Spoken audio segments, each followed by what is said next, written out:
आज मैं दिखाने जा रही हूँ रामलीला का पार्ट 2। कल पार्ट 1 में जहाँ हमने एंड की थी उसमें दिखाया था कि रावण ने माता सीता का कैसे हरण किया, और अब उसके आगे आप देखिए।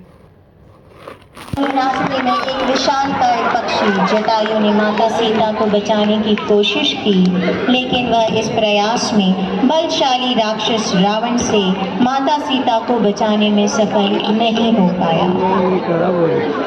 भैया आप ठीक तो है? मैं ठीक हूँ, लेकिन तुम यहाँ क्यों आए? मैंने तो तुम्हें सीता की रखवाली करने को कहा था। लक्ष्मण जी ने प्रभु राम को बताया कि माता सीता ने उनकी कहीं नहीं सुनी और उसके बाद उनकी रक्षा के लिए उनके पास आने के लिए विवश किया। यह किसी असुरी शक्ति का मायाजाल है और सीता संकट में है। चलो उन्हें ढूंढते हैं। ये कौन है? जटायु से मिलकर उन्हें पता चला कि उनकी पत्नी सीता को लंकापति रावण उठा कर ले गया है।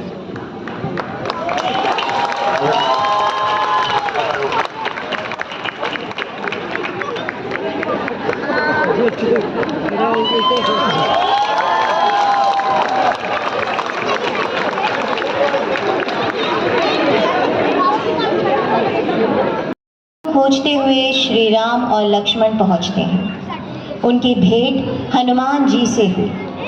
हनुमान जी को बजरंगबली के रूप में जाना जाता है क्योंकि इनका शरीर एक वृक्ष की तरह है।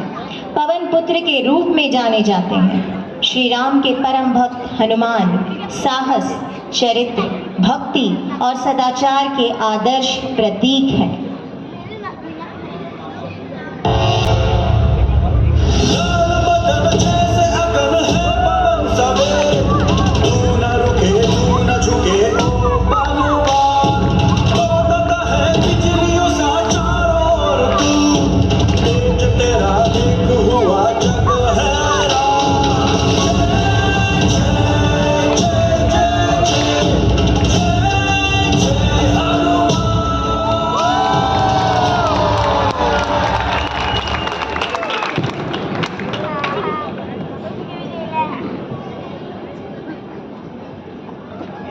जंगल में आप दोनों नक्काशी कौन है?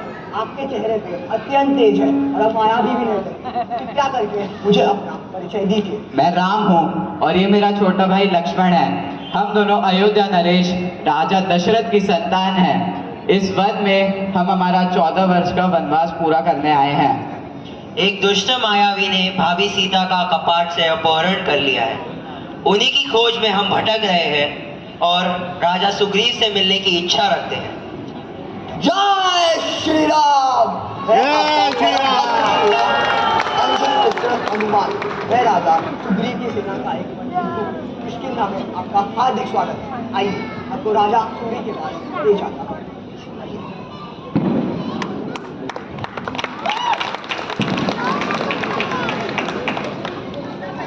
श्री राम को सीता की खोज करनी थी और सुग्रीव को अपना राज्य और पत्नी वापस चाहिए थी। बलि से युद्ध के लिए सुग्रीव को श्री राम की जरूरत थी और श्री राम को सीता जी की खोज के लिए वानर सेना की जरूरत थी। इस प्रकार दोनों ने एक दूसरे की मदद करने का संकल्प किया।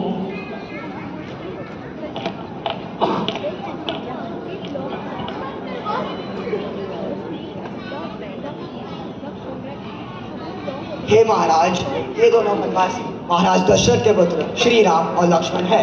ये मेरा परम सौभाग्य है कि मैं राजा दशरथ की उन महान संतानों से मिल रहा हूँ जिनकी कीर्ति चारों दिशाओं में फैली हुई है। बताएं, मैं आपके लिए क्या सेवा कर सकता हूँ?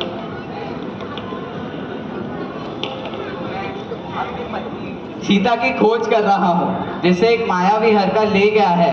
इसमें मुझे आपकी सहायता की जरूरत है। श्री राम, मेरे भाई ने भी मेरे साथ छल किया है। मेरा राज्य, सेना और पत्नी पर बलपूर्वक शासन कर रहा है। बाली अत्यंत बलशाली है। उसे वरदान है कि जिससे भी वह लड़ेगा उसकी आदि शक्तियाँ उसमें समा जाएगी। इसलिए बाली को युद्ध में कोई भी हरा नहीं सकता। सुग्रीव, आप बाली को युद्ध के लिए ललकारिए और मैं अवश्य ही आपकी सहायता करूंगा। धन्यवाद प्रभु। मैं आपको वचन देता हूँ कि मैं सीता जी को खोज कर ही रहूंगा। बाली और सुग्रीव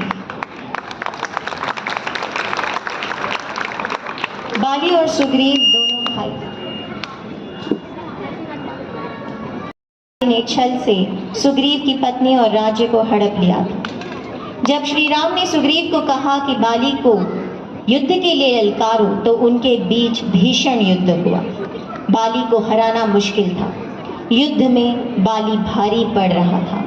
वह बलवान बाली एक घूसे में सुग्रीव का काम तमाम करने वाला था।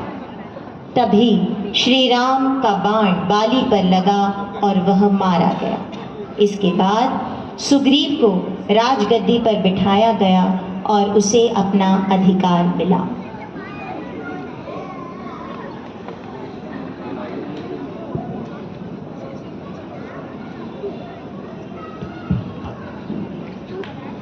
तत्पश्चात वानरों को 4 टोलियों में बांटा गया।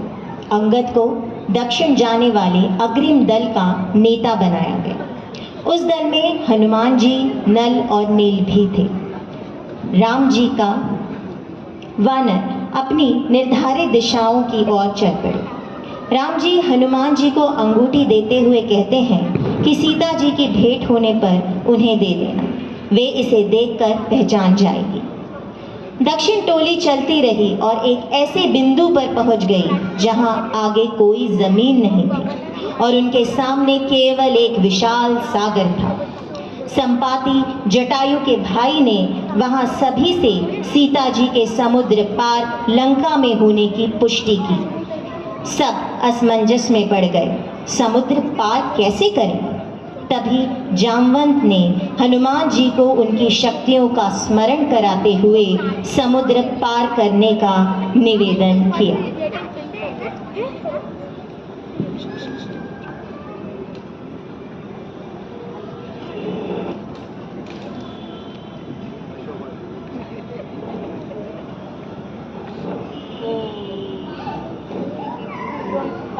ये लोग डांस कब करेंगे?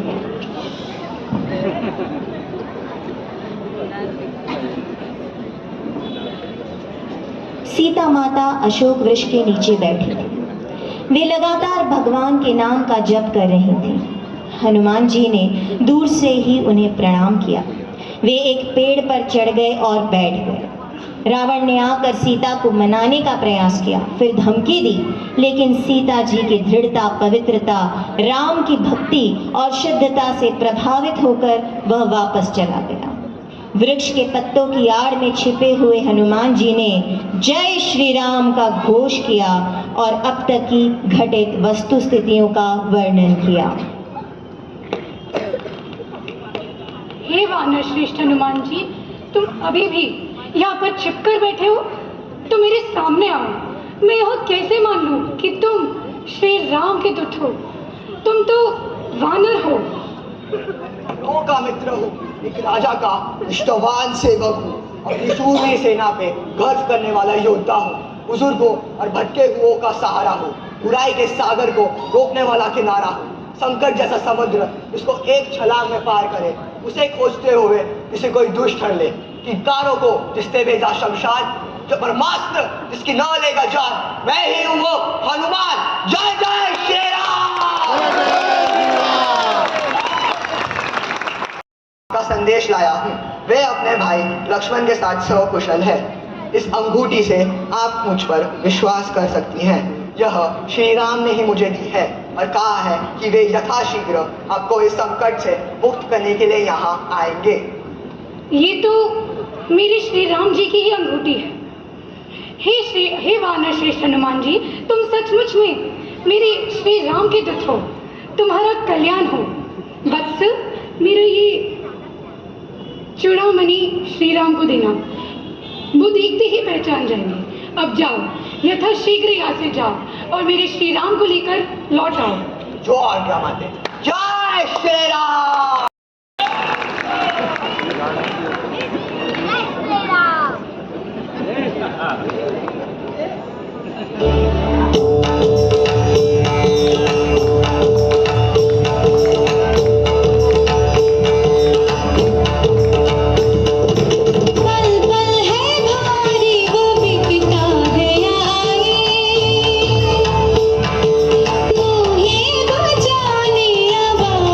रघुरा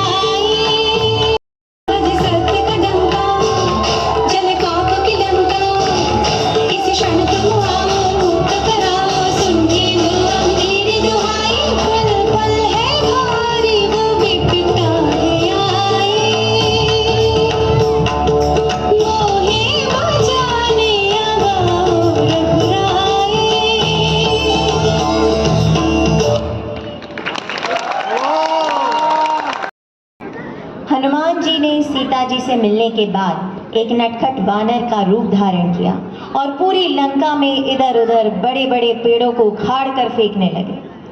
रावण के दरबार के सैनिक उन्हें बंदी बना कर ले आए और रावण के निर्देश पे उनकी पूंछ में आग भी लगा दी। हनुमान जी जो स्वयं ही पवन देव के पुत्र थे, उन्हें भला कौन बांध सकता है। उन्होंने उछलते कूदते पूरी लंका को देखते देखते अपनी पूंछ से जला दिया और हवा के वेग के साथ एक छलांग में समुद्र में अपनी आग से जल रही पूंछ को बुझाया। इस तरह हनुमान जी की वापसी हुई। बोलिए पवन पुत्र हनुमान जी की। लौट श्री राम को सीता जी की चूड़ामणि दी, जिसे देखने मात्र से ही श्री राम ने सीता जी के मन के दुख और पीड़ा को यथार्थ ज्ञात कर लिया। रामायण में एक ऐसा महत्वपूर्ण मोड़ आता है जब विभीषण एक कठोर निर्णय लेता है। विभीषण रावण के भाई थे। वे रावण की सेना की सारी महत्वपूर्ण बातें भी जानते थे। वे बहुत ही बड़े राम भक्त थे। उन्होंने लंका में रहते हुए भी राम भक्ति की। विभीषण राक्षस जाति के थे लेकिन पवित्र थे, श्री राम के भक्त थे। उनका व्यवहार सच्चे ब्राह्मणों जैसा था। उन्होंने अपने बड़े भाई के साथ ब्रह्मा जी की तपस्या की थी एवं वरदान में अपने लिए ये मांगा कि वे हमेशा धर्म पथ पर चले। उन्होंने कई प्रयास किए रावण को समझाने के लिए कि सीता जी का यूं हरना पाप है, उन्हें श्री राम को लौटा देना चाहिए, परंतु अहंकारी रावण ने उनकी किसी बात पे विचार नहीं किया और इसके विपरीत विभीषण को कायर, डरपोक कहकर लंका छोड़ने को कहा। धर्म का साथ देने के लिए अधर्मी रावण को त्याग कर विभीषण ने श्री राम की शरण ली।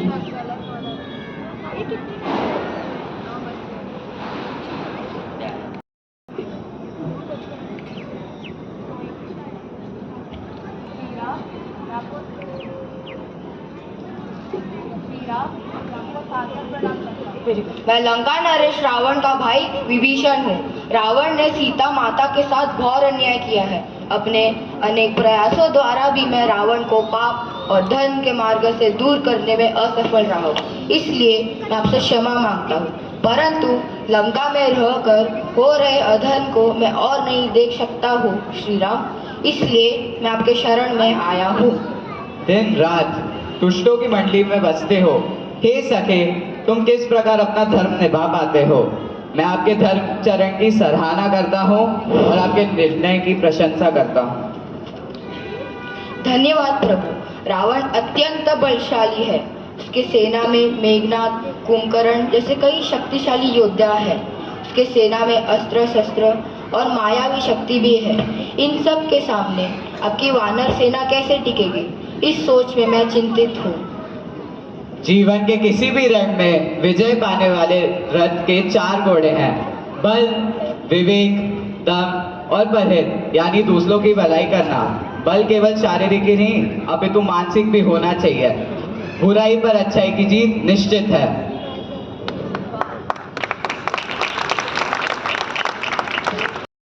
कि लंका में ही सीता जी हैं और सामने विशाल समुद्र को पार करना था। श्री राम ने इसके लिए समुद्र से अपनी लहरों को शांत कर देने का अनुरोध किया ताकि उस पर सेतु का निर्माण किया जा सके। जब 3 दिन तक निरंतर प्रार्थना के बाद भी समुद्र शांत नहीं हुआ, तब श्री राम ने ब्रह्मास्त्र के द्वारा उसे सुखा देने का निश्चय किया। इसके पश्चात समुद्र भयभीत हुए और उन्होंने बताया नल और नील नाम के 2 शिल्पकार वानर हैं जो सेतु बनाने के कार्य में सहयोग कर सकते हैं। सभी वानर उत्साह से श्री राम के जय घोष के साथ समुद्र पर सेतु निर्माण में जुट गए और जोर जोर से गाने लगे, सेतु बांधो रे सहचरों, सेतु बांधो रे सहचरों। पर्वत से शिला उठाकर, सागर के जल में लुढ़काकर, सेतु बंध को जोड़कर लंकापुरी को निकट करो, सेतु बांधो रे सहचरों, सेतु बांधो रे सहचरों। सेतू बांधा रे, सेतू बांधा रे, सेतू बांधा रे, सेतू बांधा रे, सेतू बांधा रे सागरी, सेतू बांधा रे सागरी, सेतू बांधा रे सागरी, सियावर रामचंद्र की जय। सेतू बांधा रे, सेतू बांधा रे, सेतू बांधा रे सागरी, सेतू बांधा रे सागरी, सेतू बांधा रे सागरी, सियावर रामचंद्र की जय।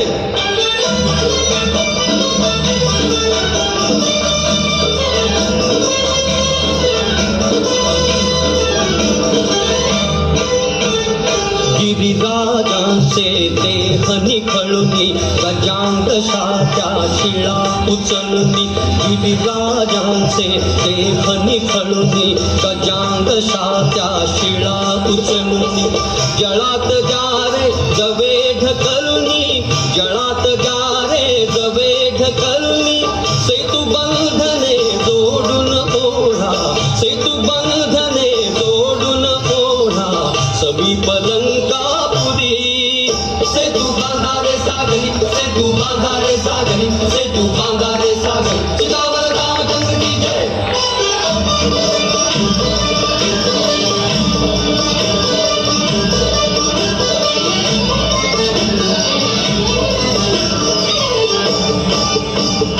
हुक्कारुनी पिठबाडंका, हो हो हो हो, विजयी राघव हरली लंका, हो हो हुक्कारुनी पिठबाडंका, विजयी राघव हरली लंका, मुक्त मैथिली कशास शंका, मुक्त मैथिली कशास शंका, सेतू रूप हा धोतत शिरला, सेतू रूप हा धोतत शिरला, दुबळ्या अंधारी, सेतू बांधा रे सागरी, सेतू बांधा रे सागरी, सेतू बांधा रे सागरी, सियावर रामचंद्र की जय। सेतू बांधा रे, सेतू बांधा रे, सेतू बांधा रे सागरी, सेतू बांधा रे सागरी, सेतू बांधा रे सागरी, सियावर रामचंद्र की जय। सेतू बांधा रे सागरी, सेतू बांधा रे सागरी, सेतू बांधा रे सागरी, सियावर रामचंद्र की जय। सेतू बांधा। अंगद दूत बनकर रावण के पास शांति प्रस्ताव लेकर गया, जिसे रावण ने ठुकरा दिया। फिर युद्ध की शुरुआत हुई। रावण की विशाल सेना, पराक्रमी योद्धा और अस्त्र शस्त्र के सामने श्री राम की धर्मपूर्ण, नीतिपूर्ण और शौर्यवान वानर की सेना थी। एक एक करके रावण के योद्धा मारे जा रहे थे। फिर रावण के भाई, अत्यंत बलशाली और विशाल शरीर वाले कुंभकर्ण को बुलवाया गया, जिसे देख वानर सेना में हाहाकार मच गई, पर वो भी श्री राम के द्वारा मारा गया। तत्पश्चात रावण का पुत्र मेघनाद आया, जिसने बाणों के प्रहार से लक्ष्मण को मूर्छित कर दिया। संजीवनी बूटी खोजते हुए हनुमान जी ने पूरा पर्वत ही भारत के पूर्व से उठाकर दक्षिण में स्थापित कर दिया। लक्ष्मण जी पुनः जीवित हुए और उन्होंने मेघनाद का वध किया। अंततः वो समय अब निकट आ गया था जब अभिमानी रावण का सामना प्रभु श्री राम से होने वाला था। नेत्रा, नेत्रा, दासियों, महाराज कहाँ है?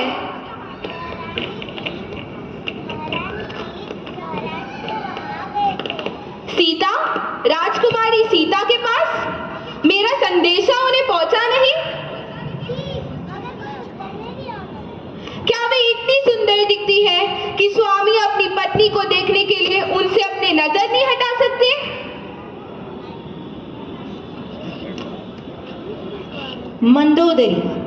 मंदोदरी रामायण का एक ऐसा पात्र थी जो एक शक्तिशाली व पराक्रमी राजा की पत्नी होने के बाद भी अभागी स्त्री थी। उसका चरित्र गुणवान, धर्मपालक व शिक्षाप्रद था।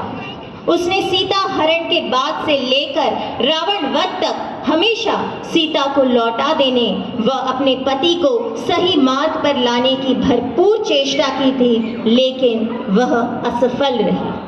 अब तो आप संभल जाइए महाराज, यह सब ठीक नहीं हो रहा है। मंडोदरी, क्या कह रही हो तुम? काल किसी को लाठी लेकर नहीं मारता, वह व्यक्ति की बुद्धि, विचार, धर्म और बल को हर लेता है। आपके साथ भी यही हो रहा है। यह काल की चेतावनी आपको अपने अहंकार के कारण सुनाई नहीं दे रही प्राणनाथ। आप चर अचर देव दानव मानव यम कुबेर को अपने बाहुबल से जीत सकते हैं, लेकिन एक सती सतवती स्त्री के मन को नहीं जीत सकते। आपके दो पुत्र मर गए, नगर जल गया, अब तो अपनी भूल सुधार लीजिए। सीता जी को सम्मान सहित लौटाकर श्री राम के संधि प्रस्ताव को स्वीकार कर लीजिए महाराज, स्वीकार कर लीजिए। तुम कायरों की भांति मुझसे बात करती हो। उस रावण को जो तीनों लोगों को जीत चुका है, उस रावण को जो कैलाश को अपनी उंगलियों से उठा सकता है, उस रावण को जो नवग्रहों को अपने दरबार में खड़ा करता है, तुम चाहती हो कि मैं उस वनवासी मानव के चरणों में गिड़गिड़ाऊं? नहीं महाराज, मैं उस रावण से कह रही हूँ जो एक वनवासी के छोटे भाई की खींची हुई रेखा तक को भी पार न कर सका। मैं उस रावण से कह रही हूँ जिसे श्री राम के भेजे हुए वानर से लंका को जलाने पर भी बचा न सका। मैं उस रावण से कह रही हूँ जिसका पूरा दरबार वानर दूत अंगद के पैर तक को भी हिला न सका।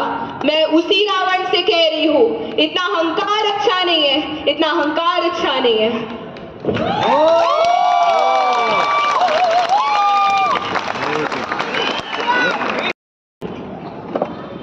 लंका की इस भूमि पर रावण के संग रणभूमि पर श्री राम रावण सम्मुख खड़े थे।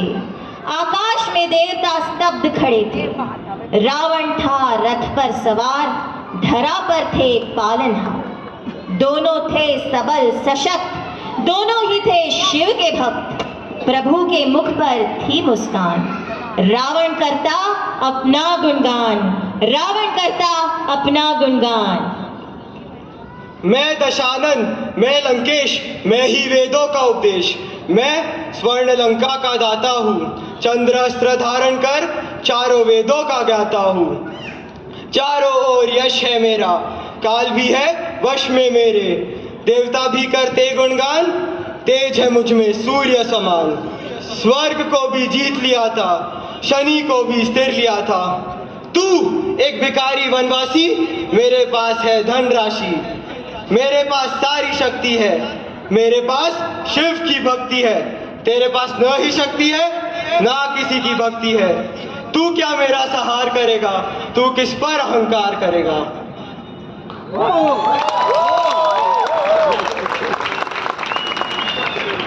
भेष बदलकर तू एक अबला नारी को हरता है। किस बल पर स्वयं को वीर योद्धा कहता है।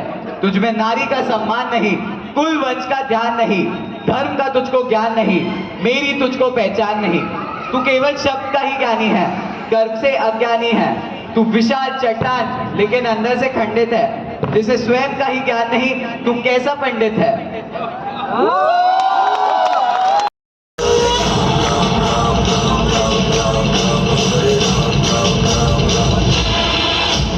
जय श्री राम, जय श्री राम, जय श्री राम, जय श्री राम।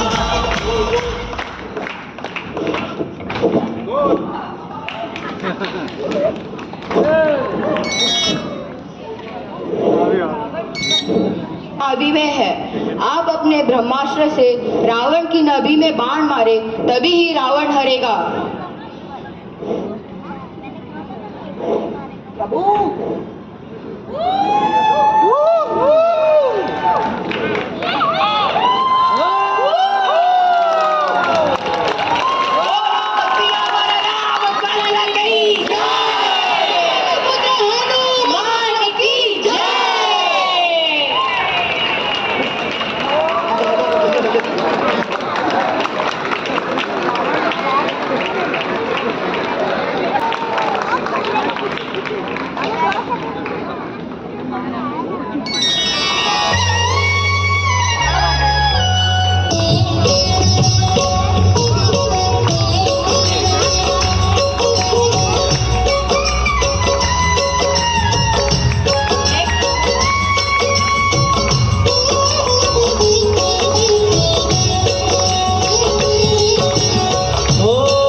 रामायण में श्री राम का जन्म मुख्य रूप से बुराई का स्वरूप बन चुके रावण के अंत के लिए हुआ था। कहानी का सार था कि बुराई कितनी भी शक्तिशाली या बड़ी क्यों ना हो, लेकिन अपनी अच्छी नीयत और गुणों के कारण सच्चाई की ही जीत होती। इसमें हमने जाना कि लोगों को अलग अलग तरीके से जीवन में आने वाले संकट का कैसे सामना करना चाहिए, रिश्तों के कर्तव्यों को कैसे समझना चाहिए। इसमें हमने मर्यादा, सत्य, प्रेम, मित्रत्व एवं सेवक के धर्म की परिभाषा का बखूबी वर्णन देखा। इसमें पति पत्नी के कर्तव्यों के बारे में उल्लेख है। आदर्श पिता, पुत्र, पत्नी, भाई, आदर्श मित्र, आदर्श सेवक और आदर्श राजा को भी दिखाया गया। इन सभी जीवन के मूल्यों को हम और आप समझें, अपने छोटों को भी ज्ञात कराएं और अपने जीवन में भी लाएं। इसी आशा के साथ रामलीला की ये छोटी सी प्रस्तुति दिखाने का हम सभी ने साहस किया। जो भूल चूक हुई हो उसके लिए क्षमा याचना के साथ अब इसे पूर्ण विराम दे रहे हैं। धन्यवाद। जय श्री राम। बुराई पर अच्छाई की जीत के साथ हुआ रामलीला का समापन। अब राम जी के जय जयकार के साथ कुछ ही क्षणों में हो रहा है रावण का दहन।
सीता माता चरण कमल स्पर्श करिए दिव्य ललन पावन